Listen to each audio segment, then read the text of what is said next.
人間に生きる意味はありません。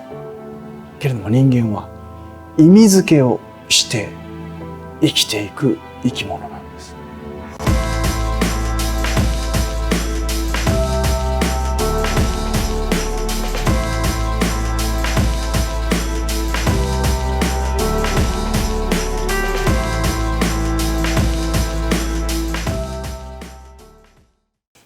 ペンネームテノレさん、30代の男性からいただいたお悩みです。太后将様、スタッフの皆様、はじめまして、テノレと申します。いつも YouTube やメルマガを拝見しております。生きるとは何なのか考えていたとき、太后将様の YouTube に出会いました。一つ一つのお言葉が深く体に染み渡るのをとても感じております。心が騒いでいます。お話をお聞きいただけたら幸いです。私は現在36歳です。社内システム開発のシステムエンジニアをしています。社会人になり10年以上が経ちました。入社してすぐは早く一人でも仕事ができるようになりたい。今いる先輩方と肩を並べたい。そう考えながら目の前のことに集中し、仕事にがむしゃらに取り組んできました。そしてチームリーダーを任せられるようになり、チームが少しでも働きやすい環境を作りたいとも思い、仕事に力を注ぎました。この時代は残業時間をうるさく言われない時でしたので、終電の毎日だったものの全く苦ではありませんでした。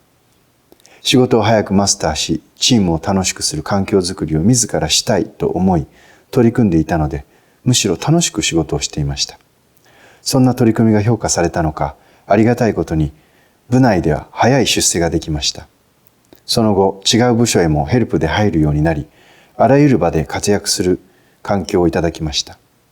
しかし、ここで少し異変が起こりました。このままでいいのだろうかという不安です。目の前のことに取り組むことは自分の考えでは間違えていないとは思っているものの、それが本当にしたいことなのかどうか、それがわからなくなってきたのです。もともと SE をしているのも、大学時代にこれからは IT だくらいで進んだ道です。本当にしたいことは何なのか。人生が終わるときに後悔しないようにしておきたい。そう思うようになりました。しかしやりたいことがありすぎて何から手をつけてよいのかがわかりません。どれをしたとしてもうまくやれるというセルフイメージはあるのですが、逆にそれが邪魔をして、これをまずはやれると決められていません。周囲には器用貧乏だねとよく言われます。さらに今の時代、生きていくためにはやはりお金も必要となります。やりたいことでどうお金をいただくのか、本当にお金をいただけるのか、そのような不安も心にあることは確かです。今は結婚していますので、たくさん稼いで家族には良い思いをさせてあげたいとも思っています。そのような不安を抱えていても、これなら本当にやりたいということは何なんだろうと考える中で、自分が生きる意味とは何かを考えるようになりました。そんな時、今は親鸞上人の言葉を勉強しています。幼い頃から母から人に優しくしなさいと教わってきましたので、人に対して何ができるかを考えること、相手の立場になって考えることを大切にしています。相手のために人のために行動していても、あるレベルを超えると、感謝の言葉など見返りのようなものを求めている自分に気づき、そんな時はそんな自分がとても嫌になります。見返りを求めるためにやっていたわけではないのにと、そのように自分の心は満たされていないことも時々ありました。長文となってしまい大変申し訳ございません。お読みいただき本当にありがとうございます。改めて太后和尚様にお聞きしたいのは、生きるとは何なのか、その考えをお聞かせいただいたら幸いです。太后和尚様、ナーランダ出版のスタッフの皆様、ご対応だとは思いますが、どうかお体をご寵愛くださいませ。このように自分の考えや不安を書き出せる機会をいただけたことを感謝しております。よろしくお願いします。お釈迦様の人生の過程の中で、死門出遊と呼ばれる出来事がありました。お釈迦様は29歳で出家をなさったと言われていますけれども、その前はお父様が現在のインドの北の方の地方の豪族といいますか、小さな国の王であった、その王子として生まれたわけですから、お釈迦様はお城で何不自由のない生活をしてらっしゃった。四季それぞれに合わせた別荘があり、奥さんもいて子供もいて、そんなお釈迦様が人生とは何なのか、生きる意味とは何なのかっていう、やはりテノレさんと同じような悩みに突き当たられたんです。そしてある時、城から出て行った、ある門から出て行った時に、そこで何かしら体中に不調が起きていて、苦しみあえでる人を見た。それを見てお月の人にお釈迦様は聞かれるわけです。あれは何だと。そうするとお月の人が言うんです。あれは病人でございます。人間はみんな病気になるんです。それを聞いてお釈迦様はとても考えにふけって城の中へ戻ってしまわれた。そしてまたある時、違う門から出て行った。そしたら外へ出かけて行った時に、もう骨と皮ばかりに痩せてよたよたとした腰の曲がった人間を見たんです。お月の人に聞くんです。あれは何だと。あれは老人でございます。みんな人間は年を取ってだんだんあのようになるのでございます。それを聞いてお釈迦様はまた塞ぎ込んでしまわれる。そしてまたある時、別の門から外へ外出なさった。そしたらそこにですね、ぐるぐると布でくるまれて人々に担がれながら、そしてその担いだ何かの周りをたくさんの泣いてる人たちが泣き叫びながらね、泣きながらそのものを運んでいる、その姿を見た。お釈迦様は聞いた。あれは何かと。またお月の人が言いました。あれは死人でございます。命ある者はみんないつか死ぬんです。それを聞いてお釈迦様はまた塞ぎ込まれる。お城の中で小さい時から何不自由なく過ごし、食べるものにも困らない、着るものにも困らない、そして美しい女性を妃として迎え、そしてお月の者たちに囲まれながら快適な何不自由のない全てのものに満たされた生活を散々送ってきたお釈迦様が行き詰まるわけです。生きるとは何なのかと。いずれ人間は病気になって老いて、そして死んでいく。何なんだろう、自分の生きるとは何なのか、命とは何なのか。そしてついにお釈迦様は出家をなさるわけです。さてテノレさんの問題は何かと言ったら、生きることに意味があると思ってらっしゃること、生きることに意味があると思っていること、これがテノレさんの問題です。答えのない問いを問い続けたら人間はどうなりますか。答えのない問いの周りをずっとぐるぐると回り続けるんです。答えのないけれども誰もが取りつかれて、そして離れられないけれども、それを無視し続けて生きるということもまたできない。ある一定数、私たち人間の中には生きることの意味、それを問い続けて苦しむという人たちがいます。お釈迦さんもそういう人でした。そして過去の歴史に名を残すようなお坊さん方も皆さんそうでした。私もそうでした。テノレさんもそうです。でもひょっとしたら世の中で生きるということの意味など別に考えずにその日その日を生きている人たちもいる。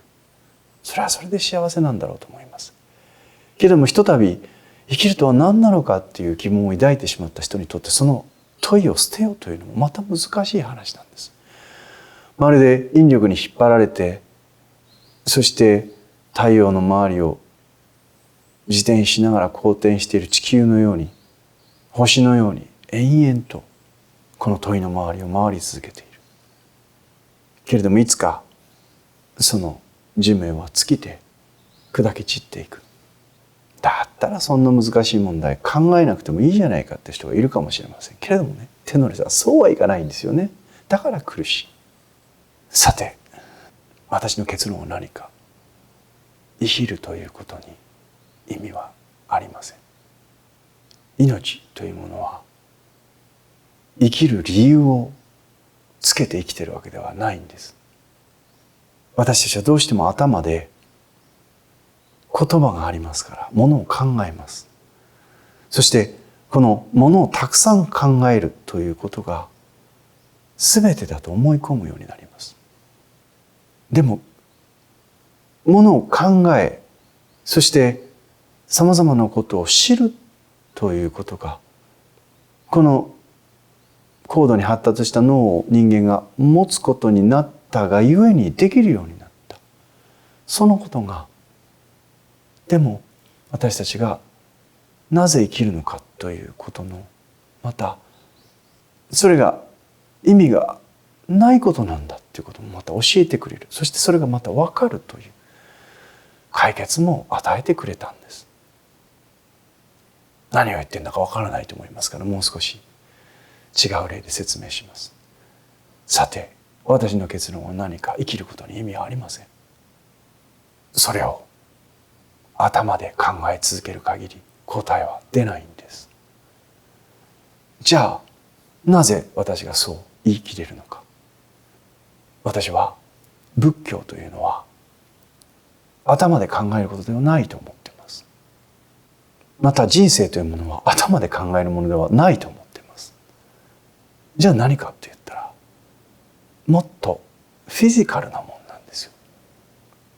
例えば私たちの体というのは意味があって生きてるわけじゃないですよね。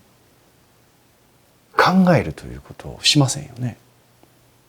生まれた命というのはその命をその最後が尽きる時が来るまで懸命にただひたすらに生き続ける。その方向に向かって動いていきます。そこに意味というものを考えません。意味がないから。例えば私たちの心臓は何か意味があって動き続けているでしょうか。私たちは私なんか生きてる意味はないんだと、死んでしまえと、そう思ってもテノレさんの心臓は動き続けてますよね。人間の体の中には髄位筋と不髄位筋というものがあります。意識して動かせるという筋肉と意識しなくても動くという筋肉があります。例えば先ほど言った心臓がそれです。私たちが生きている意味をいちいち考えて意識的にそれを止めていたら死んでしまいます。だから心臓は私たちがどう思おうが何を考えようが死んでしまいたいと思おうが同じように生き続けるんです。動き続けています。さてじゃあ生きる意味はないのかと何度も言います。ありません。いやでも世の中には生きる意味を見つけて生きてる人たちがいるでしょう。テノレさんそうおっしゃるかもしれません。その通りです。人間に生きる意味はありません。けれども人間は高度に脳が発達して言葉を持つようになったがゆえに生きることの意味を見出さないと生きづらい生き物になったんです。もう一度言います。生きること自体に意味はありません。けれども人間は意味付けをして生きていく生き物なんです。私たちは脳が発達して言葉を持つようになったがゆえにね、何のためという自分にぴったりの意味付けを見つけて生きることができたらとてもそこにですね初めて右脳と左脳が一致するということが起きるんです。そしてとっても生きやすくなる。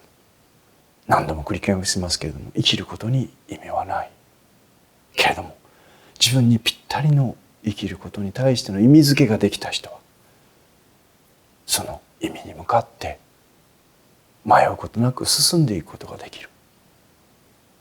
これが人生なんです。例えば会社に通ってくる人たち、働いている人たちっていうのはお給料と休みのために行ってるでしょうけれども、ただ給料と休みのためだけに我慢していっているという会社は伸びませんけれどもね、もちろん休みや給料も大事ですよ、生きていくためにね。けれどもやっぱり自分がこの会社においてどういうものを作ろうとしているんだ、どうやってお客さんたちに喜んでもらってるんだっていうことの意味をもし全員が共有して、そして働きがいを持って生きがいを持って働くことができたら、こんな幸せなことはありませんね。それが会社の理念なんです。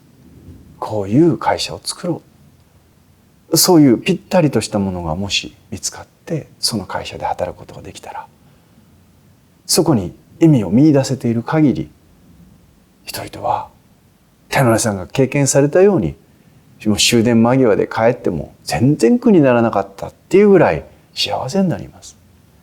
今世の中で働き方改革って言われますけれども、お休みと給料をたくさんもらったらみんなが幸せになるかったら、それは否です。ノーです。むしろお休みがなくても給料がなくても、個人事業主さんがみんなそうですね。社長もみんなそうですよ。雇われ人じゃないですから。何のために俺は仕事してんだろうと思ってたら苦しくなりますよ。けれども、自分はこの仕事をしてこういうふうにしてやってるんだっていうことに生きがいを見出せたら、ほら勤務時間なんか関係ないですよ。人に押し付けられることじゃないんですから。だから実はその働くということ、そこにも意味が、ぴったりとした意味が見つけて生きていくことができたら幸せだし、そもそも生きるということ、そこに自分はどういうふうに生きていきたいんだっていうことがもしぴったり見つかったら、これは人生は楽しいですよ。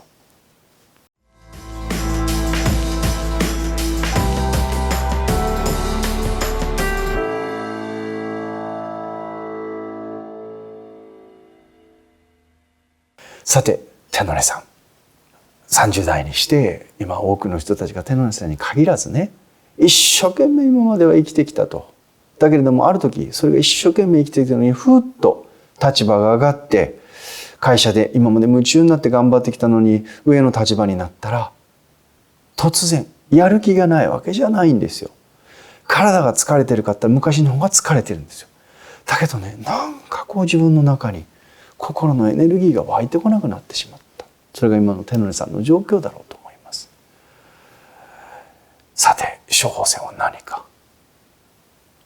矛盾するようですけれども、徹底的に考えてみてください。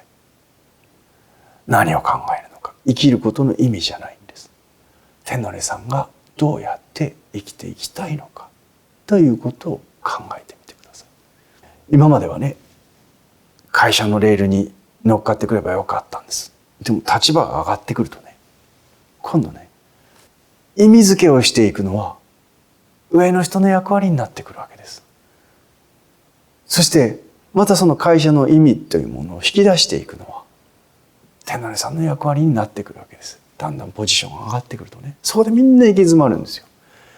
例えば学校に通ってる学生さん、ね、幼稚園の時何も考えてないですよね。小学校に入ります、中学校に入ります、高校に入ります。だんだんその学校システムというものが終わりに近づくとみんな不安になるじゃないですか。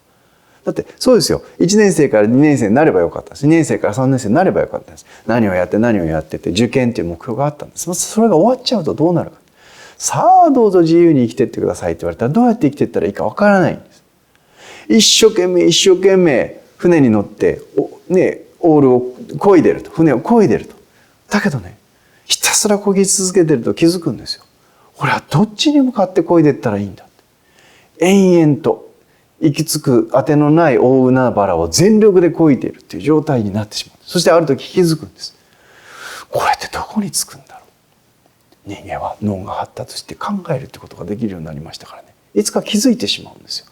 これ延々とひたすら漕ぎ続けてるけどどっかには着くんですよ。でも着かない場合もあるんです。そうでしょう。ずっと同じところをひたすら回ってるっていう可能性もありますよ。だから人生というのはわざわざ人間は意味付けをするわけです。アメリカに行きたいんだと。いや、トルコに行きたいんだと。ジパングに行きたいんだと。そしてその行き先を自分で見つけてそこへ漕いでいくわけです。全力で漕げますよね。目的地があるから。さて、この人生の目的、会社の短期的な売り上げとかね、会社の10年後ぐらいの未来なら分かりますよ。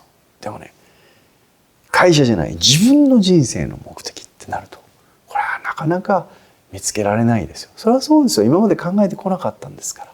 ずっと誰かが考えたシステムの上に乗っかってその目標をクリアしていくっていうことだったんですから。ゲームがそうですよね。最終的にこうクリアしていくっていう、第1ステージをクリアして第2ステージをクリアして第3ステージをクリアして目標があるわけです。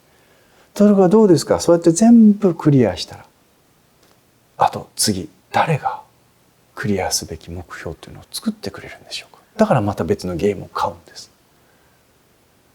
でもね、自分というこの人生のゲームは誰が何をもってして第一ステージクリアというのか、自分なんです。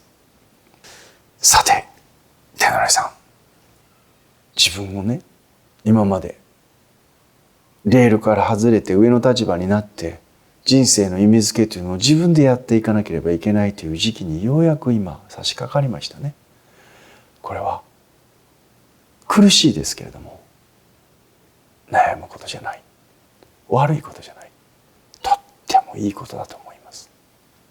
ただそれをただ考え続けるというのはまた左脳に偏っていきます。いいですか。人間は頭の中だけで生きてるわけじゃないんです。動物なんです。体を使って生きてるんです。人生はフィジカルな作業です。メンタルな作業だけではないんです。だからただ考え続けてるだけではダメなんです。今手乗さんが一生懸命言葉を勉強しているという親鸞さん、親鸞さんの言葉をいくらつぶやいてみても手乗さんは親鸞さんではありませんからね。念仏いくら唱えたところで人生変わりませんよ。はっきり言います。親鸞さんがどんな言葉をおっしゃったのか、その言葉に私たちは励まされることはあります。けれども親鸞さんは親鸞さんの意味付けをなさったんです。手乗さんは手乗さんの意味付けをしなければいけない。親鸞上人から学べることは何かといったら、その行き着いた境地を語られる言葉だけではありません。親鸞さんはずっと動き続けていらっしゃいました。そう、手乗さんも動き続けなければいけません。動物なんですから。さてどうやって動き続けるか。やりたいことがいっぱいあるって言いましたね。でどれもうまくいくような気がするけれども、どれも中途半端で手がついていない。会社で勤めている人というのはみんなそうなります。そうなんですよ。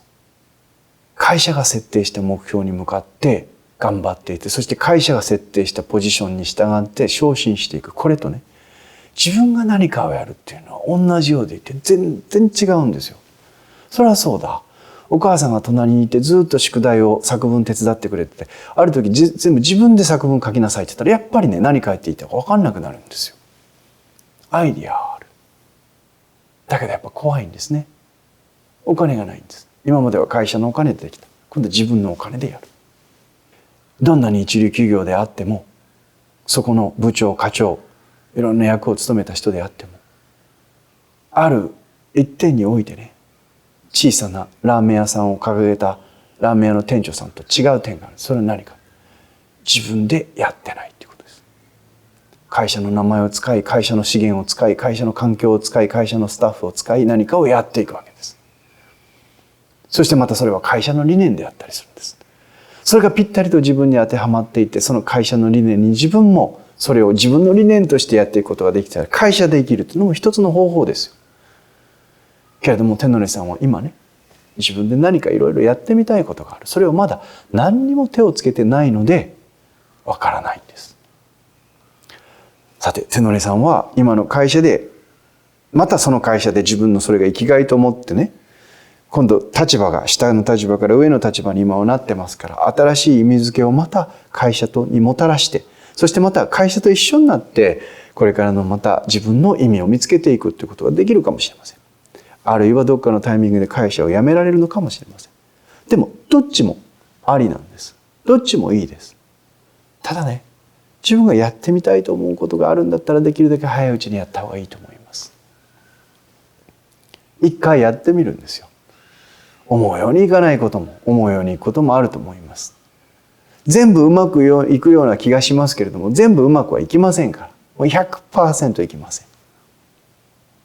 けれども全部うまくいくとは分からない。一個がうまくいくとも分からない。ね、けれどもとにかくね、30代差し掛かったんだったら思い切ってやってみてはいかがでしょうか。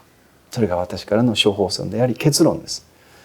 さて、でもね、何からやっていいかっていうのはやっぱ分からないわけじゃないですか。そこにはお金もかかる。だからどうするか。もう少し具体的なアドバイスを一つだけするとしたら、やってみたいこと全部書き出してみてください。そしてその中で一番利益が取れそうなものを書き出してみてください。その順番に。自分がやってみたいと思うことで、そして一番資金の回収がしやすい、そしてまたたくさん資金の回収ができるということを一番最初にやるべきです。一番やってみたいと思うこと、かつ一番利益が取れると思うこと、それをやって、もしうまくいった場合には次にやってみたいことがやりやすくなると思いません？これがね、やってみたいことがいろいろある。それでやってみたいことをいろいろ実現している人っているじゃないですか。器用貧乏っていう人と、本当に器用に物事をこなしていく人、何が違うか。実は器用にいろんなことをこなしていく人っていうのも一気にはやってないんですよ。力がつけばつくほど、もう有り余るほどの潤沢な経営資金があればあるほどいろんなことを同時にできますよ。だけど今は手乗さんはないんです。どうするか。過去の先人たちもみんな一緒。いろんなことを成し遂げているように見える人も、実はいろんなことを同時にはやってないです。自分ができること、そして一番利益が取れそうだと思うこと、そこに一点集中してまずやるんです。うまくいったらうまくいった。うまくいかなかったらうまくいかないです。でもこれはうまくいかないということが分かる。うまくいったら資金の回収は早いわけです。そしてすごいスピードでそこに集中していくがゆえに一点突破したら、次にやってみたいことを次にやるんです。で、そうやっていろんなことをやっているように結果として見えているわけです。何年かした後に。でも実際最初は一点突破からなんです。常に一点突破からです。さて、手乗さん、悶々としながら1年2年過ぎていくんだったら、それだけ思いがあるんだったらね、どうぞ自分がやってみたいことをやってみてください。ただずっと先ほどの疑問は忘れないでいただきたい。何のために自分は生きるのか。この問いはたくさん考えた方が楽になります。後でこれを何も考えないといつかどこかで突き当たります。面白いもんですよ。かなりの好成績を上げてらっしゃる社長さんが同じような質問をくださるんです。私のところへ来て同じような質問をなさるんです。もう十分成功してるでしょうって誰から見ても羨むような社長さんがおっしゃるんです。生きる意味は何ですか。一生懸命今までやってきたけど分からなくなりましたって。結構ね、夢中で何かをやってきた人っていうのは意外にその業界のトップに行った時にそのような疑問を抱かれるようです。それは何か。食うために目の前のことを一生懸命ただひたすらにやってきたんです。だから経済的には豊かになった。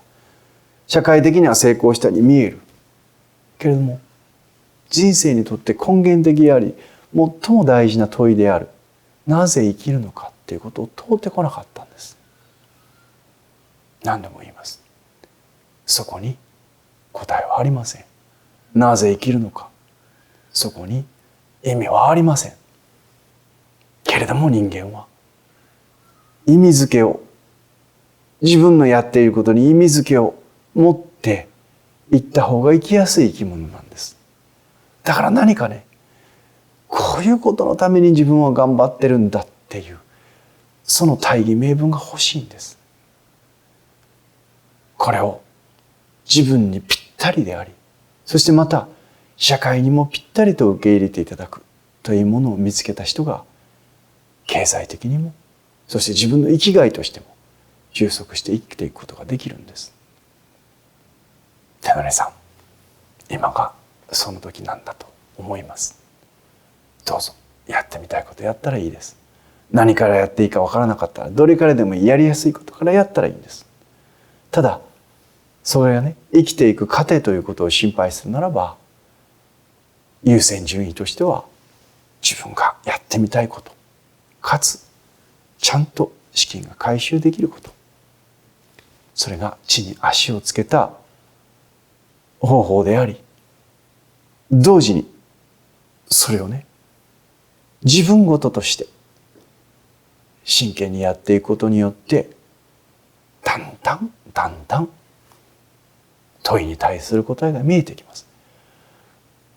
人生の生きる目的とは何でしょうか、意味は何でしょうかという問いでなく、俺はどうやって生きていきたいのか、その問いに変わってくるんです。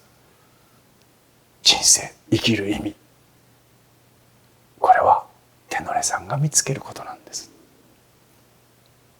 応援してます。頑張ってください。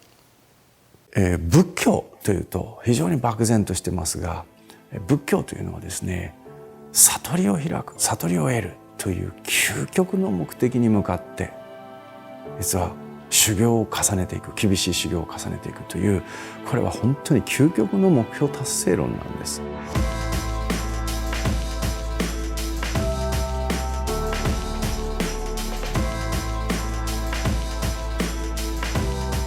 究極の安心を得ていく以外ありません。